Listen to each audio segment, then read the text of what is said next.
In October of 2013, after about a year and a half of negotiations with DISA, the Defense Information Systems Agency, we were successfully awarded our follow-on airtime services contract with Department of Defense. The unique aspect of that contract is the fact that it provides the actual 5-year, multi-year term under a fixed price to provide unlimited access to an unlimited number of utilizers or users of the network, primarily warfighters. So it actually provides an incentive for them to utilize the Iridium network for their requirements. Okay, excellent. Well, I think that's it's for what's the period again? It's 5 years. 5 years. So it's 5-year fixed price for $400 million. Wow, that's excellent. Can you kind of tell us a little bit about Iridium products, that are installed in ground vehicles, ships? At Iridium, we actually design and manufacture what I would call the core building blocks that gets integrated into those products that you just described. Those building blocks are our modems, our 9602 or 9603 modems that we then provide to a host of our distributors and partners. They integrate them into a number of applications and solutions that eventually get embedded, if you will, in those platforms. So some examples are fixed-wing aircraft. We work with the partner DRS out of Fort Walton Beach, and they had a requirement and were tasked by the Air Force to actually provide beyond line-of-sight voice communications to the A-10 in Afghanistan. So in a rapid fielding, they were actually able to do that and provide that much needed air-to-ground communications for pilots operating in a compartmentalized terrain. That's really interesting. I know the A-10 was extremely helpful in some of the battlefield actions that the United States was involved in. Let me ask you about the DoD, as you know, continues to invest very directly and indirectly in additional services on the Iridium network, such as distributed tactical communication services, which we refer to as the netted Iridium, as you do. Correct. Can you give us an idea why the Department of Defense favors netted Iridium? So, great question, and probably one of the nearest applications near and dear to my heart. So, in 2004, we actually were approached by the Navy and the Marine Corps as they looked at trying to solve what they called at the time ship-to-objective maneuver or distributed operations. In essence, what the problem space that they had was trying to provide tactical handheld communications down to the dismounted disadvantaged warfighter. So the warfighter who could not get access to critical communications via UHF TACSAT channels. So over time, we designed a system under cooperative research and development agreement with the Department of Defense, and eventually placed a prototype system out there that we presented to Central Command, and they recognized they also had a problem space solving critical tactical communications in Afghanistan and Iraq.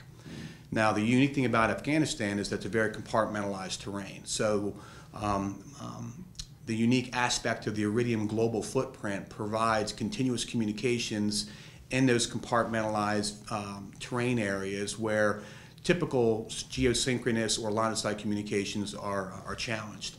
So today, we still have roughly 8,000 tactical radios out in Afghanistan. So as troops are drawing down and coming home, they're having to rely more and more on mobile satellite services. So relying on DTCS is now part of their critical communications infrastructure. That's really amazing. Let me ask you a question. Is that particular network still going to be there after the drawdown in 2014? So it currently exists on what we describe as our Block 1 or current constellation in orbit today. As we migrate to our next generation of satellites, which we're very excited about, and our first launch occurs in 2015, that capability, that service will continue to be offered. Okay. We're continuing to upgrade and enhance that capability. The service itself is actually available globally. The way the Iridium network operates is as a LEO near polar orbiting constellation, we provide communications to anywhere on the Earth's surface. So it's not geographically constrained or defined to Afghanistan or Iraq. That's where it's operating today because that's where the users are. but simply the users could pick up, take the radios, and move out to the Pacific Theater and operate the same capability there. You know, with the reality of cyber warfare, everybody's talking about it today.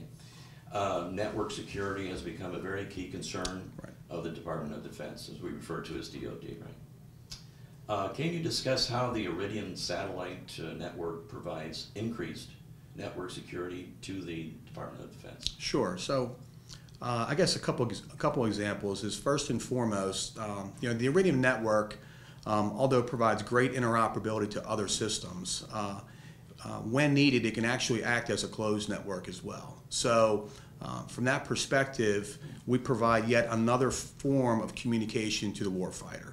So at times when they need diverse communications or diversity across their communications architecture, if other networks become contested or congested, if you will, the Iridium network can actually provide that level of diversity for them to continue to do their mission.